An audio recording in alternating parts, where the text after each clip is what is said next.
What are other ways for us to say that we're sick or someone is sick? Especially this season that there are a lot of people who are getting sick. Today, let's fill your vocabulary bank and learn different idioms that are used in relation with sickness.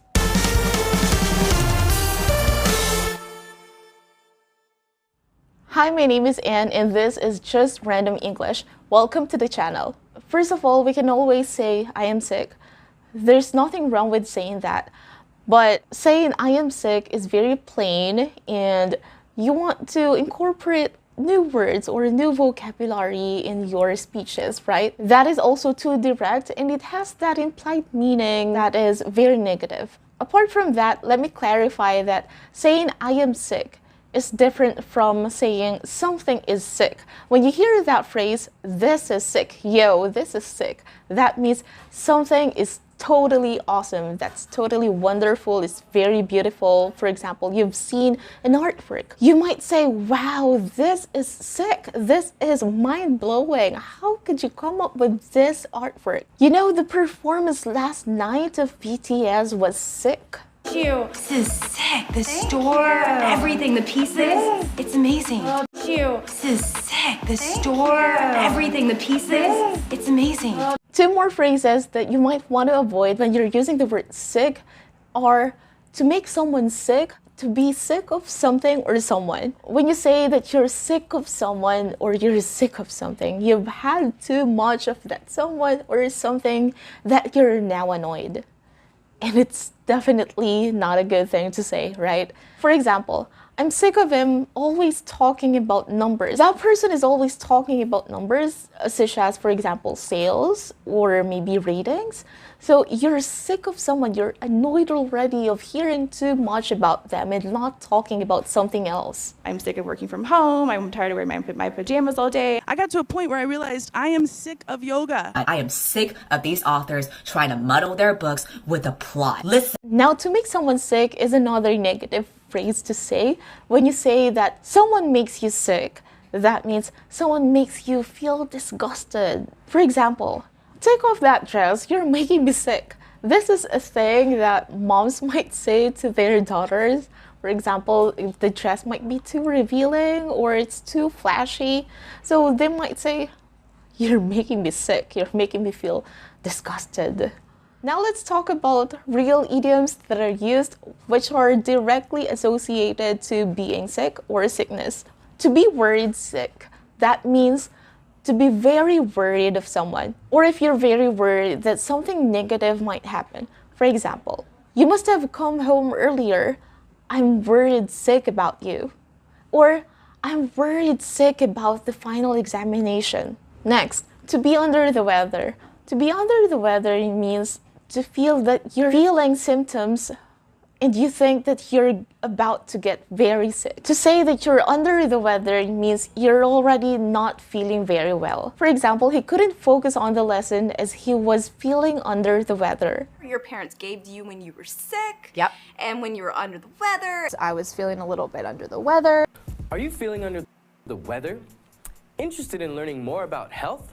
Out of sorts is another idiom that you may use when you want to say that you're not feeling very well. Miss Nina is feeling out of sorts. She can't have class today. The words for where. We use this when we want to describe someone who's very tired or very ill or someone who's badly injured. Suffering from pneumonia, he looks worse for the wear. Again, suffering from pneumonia, he looks worse for the wear. To an end and patients were none the worse for wear. General Motors, and I look a little worse for the wear, I'm sure you can tell. When you're very sick or someone is very sick, you can say, someone is sick as a dog. I am sick as a dog. That means I am very sick right now and I can't get up, I can't do anything. 3 years ago, I was sick as a dog. I was nauseated. I think I'll be sick as a dog. To catch a cold means to have a cold or sickness. For example, be careful not to catch a cold. Dress warmly, don't get out as much as possible, and drink plenty of fluid. You're also more likely to catch a cold because your immune system is weak. So while you might not catch a cold or other disease from the rain in the near future, with wet hair or without bundling up because you'll catch a cold. Over the worst. This means getting steadily better. When we are sick, we feel that, right? If we're feeling very sick, we know that that's the peak already, and after that, after a few days, we'll feel better. She still has fever, but at least she's over the worst. When someone has to undergo surgery, you can say, someone has to go under the knife. Her condition is not getting any better. She's going to go under the knife soon. To go under the knife, if it's their prerogative, it's their business. Before you go under the knife, right before a patient gets to go under the knife, where I don't have to go under the knife, so to speak. On the mend. This means someone is already in that state where he or she is recovering from sickness or injury. Mr. Park is on the leave for 2 months. He is on the mend. To say that someone is on leave is another idiom to say that someone is absent, or someone is officially absent at work for a specific period of time. So I might say that I am on leave for 1 week because I have to do something, or because I am sick. Nook is on the mend, so we're good on that front. Sick, injured, or on the mend. We need rest. To be up and about is another idiom that we may use to say that someone is already in the recovery period. For example, contrary to his last week's condition, Ken is up and about this morning and is even taking walks outside. So if you had someone who was up and about, who didn't have any issues with mobility. And those are the common idioms that we use when we're talking about sickness. I hope you learned something. I hope at least out of those idioms that I discussed, you got something new or you've learned something new. Despite the topic of this lesson, I still hope that everything is well, that you're safe and healthy. If you're not, please get well very soon, but take your time to recover, right? Again, this is Anne from Just Random English. I teach English lessons here, pronunciation, vocabulary, and grammar.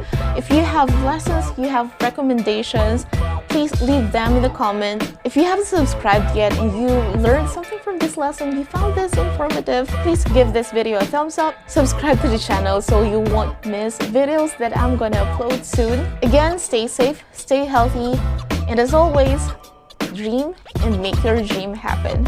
I'll see you next time. Bye!